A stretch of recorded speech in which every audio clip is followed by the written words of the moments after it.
چلو سمیٹ لو برس رہا ہے دیکھ لو، چلو چلو سمیٹ لو برس رہا ہے دیکھ لو، یہ نور علم و عشق کا نہ خالی ہاتھ تم رہو۔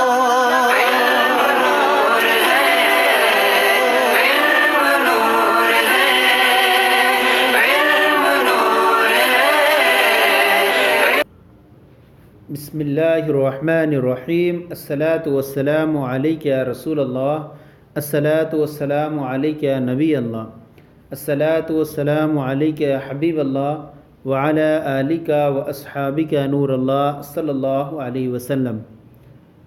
آج ہم آپ کے سامنے اسماء مشتقات اب تک ہم نے جو پڑھے وہ اس میں فاعل پڑھا اور اس میں مفعول اور اس میں تفضیل پڑھا۔ آج کے جو بیان میں ہم اجتماعی طور پر کئی مشتقات کو پڑھنے کی سعادت حاصل کریں گے۔ آج کا جو بیان شروع ہو رہا ہے وہ اس میں ظرف کا بیان، اس میں ظرف کسے کہتے ہیں، اس کے بنانے کا طریقہ وغیرہ کیا ہے، وہ آپ کے سامنے انشاءاللہ پیش کریں گے۔ فرماتے ہیں اس میں ظرف کا بیان، اس میں ظرف کی تعریف۔ اس میں ظرف وہ اسم ہے جو کسی کام کی جگہ یا وقت بتائے۔ اگر کسی جگہ کام واقع ہو رہا ہے تو وہ بھی اس میں ظرف ہوگا، اور وقت میں واقع ہو رہا ہے تو بھی وہ اس میں ظرف ہوگا، جو کسی کام کی جگہ یا وقت کو بتائے۔ اس کے بنانے کا طریقہ یہ ہے، حاصل مصدر، حاصل مصدر کے آخر میں، حاصل مصدر کے آخر میں گاہ بڑھا کر اس میں ظرف بناتے ہیں، اس میں ظرف بناتے ہیں۔ جیسے آرام، یہ حاصل مصدر ہے آرام، اس کے آخر میں، آرام کے آخر میں گاہ بڑھا دیا، آرام سے آرام گاہ، آرام کی جگہ یا وقت۔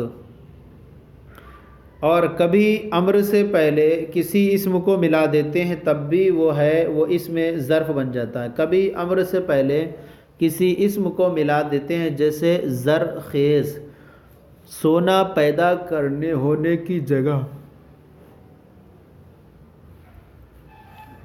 اب یہاں دیکھیں، کبھی امر سے پہلے کسی اسم کو ملا دیتے ہیں تو یہاں خیز جو ہے امر سے پہلے زر ملا دیا تو یہ بھی کیا ہے، کبھی امر سے پہلے کسی اسم کو ملا دیتے ہیں، جیسے زر خیز سونا پیدا ہونے کی جگہ، تو اب یہ بھی کہلائے گا کہ اس میں ظرف کہلائے گا، زر اسم کو ملا دیا۔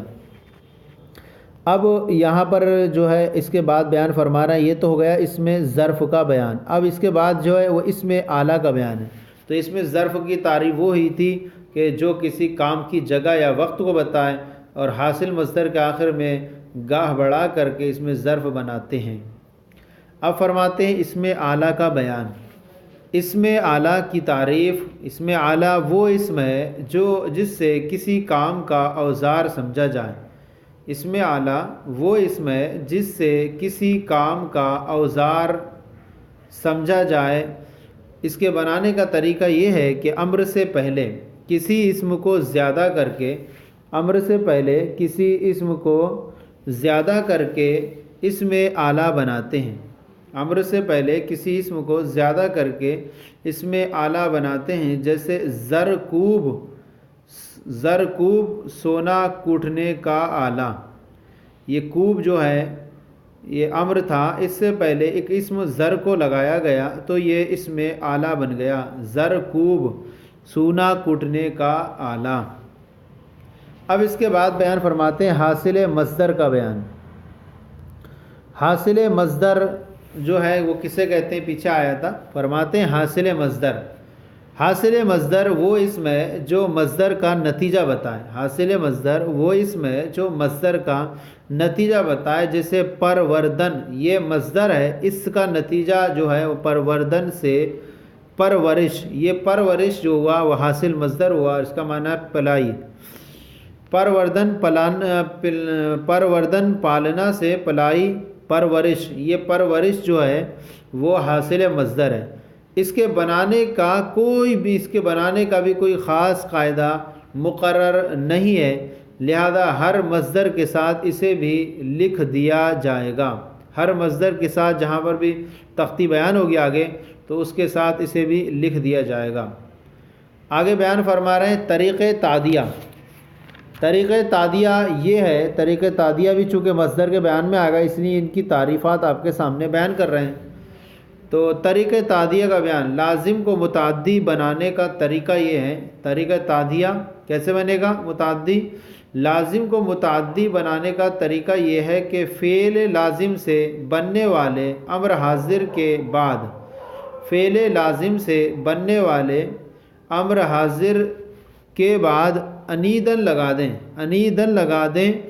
جیسے خوابید، یہ خوابید ہے، سے امر کا خوابید سے امر خواب ہے، خوابید سے امر خواب ہے، اور اس سے معنی مصدری معنی اس سے مصدر متعدی جو ہوگا وہ خوابہ نیدن ہے، خوابہ نیدن۔ تو آخر میں ہم نے انیدن بڑھایا، الف بڑھایا تو وہ خواب سے مل گیا، اور نیدن بڑھا کر کے مصدر متعدی بنایا۔ خوابید سے امر خواب اور اس سے مصدر متعدی خوابہ نیدن، اور خموشیدن مصدر سے امر خموش، خموش ہوگا، اور مصدر متعدی خموشہ نیدن ہوگا، مصدر متعدی خموشہ نیدن۔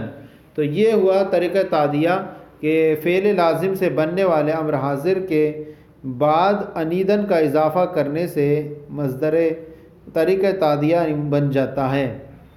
اب اس کے بعد کچھ چیزیں بیان کر رہے ہیں کہ ایک چیز ہے آگے جو مصادر آئے گا اس کے تعلق سے چونکہ بیان کر رہے ہیں استاد محترم، اس کے آگے حضرت مفتی عبدالرشید خان علیہ الرحمہ نے آمد نامہ کچھ کمی بیشی اور فرق ترتیب کے ساتھ رکھا ہے۔ اس کے اگلے صفحے میں آ رہا ہے انشاءاللہ، اس کو ہم ترتیب وار آپ کے سامنے پیش کریں گے۔ چونکہ مصادر کے تلفظ میں عموماً لوگ غلطی کرتے ہیں، اس لیے اس نسخے میں اکثر مصادر پر حرکات لگا دی گئی ہیں جو زیادہ تر غیاث اللغات اور یا برہان قاطع کی بنیاد پر ہیں۔ جہاں شبہ ہو ناظرین بھی تحقیق فرما لیں۔ ساجد علی مصباحی، جامعہ اشرفیہ، مبارک پور، اعظم گڑھ، یو پی۔ تو یہ جو ہوا سبق ہو گیا جو ہمارا یہ 17، اور اس کے اندر ہم نے جو ہے وہ اس میں تفضیل کے بعد سے ہم نے اس میں ظرف سے شروع کیا، تو یہ سبق نمبر 17 تھا، مکمل ہو گیا۔ انشاءاللہ اس کے بعد جو جتنے بھی مصادر ہیں الف سے لے کر یا تک وہ تختی کی صورت میں ہم نے ایک خاکہ بنایا ہے، اس خاکے کے ساتھ ہم آپ کو سامنے رکھ کر کے پیش کریں گے۔ آج کا یہ سلسلہ آپ کو کیسا لگا ضرور بتائیں، اگر کوئی کمی ہو تو اصلاح فرمائیں۔ ہمارے چینل درس نظامی کو سبسکرائب کریں، دوسروں کو شیئر کریں تاکہ دوسرے بھی آپ کے ساتھ ثواب میں شریک ہو جائیں۔ جزاکم اللہ خیرہ، اللہ آپ کے علم میں برکت عطا فرمائے۔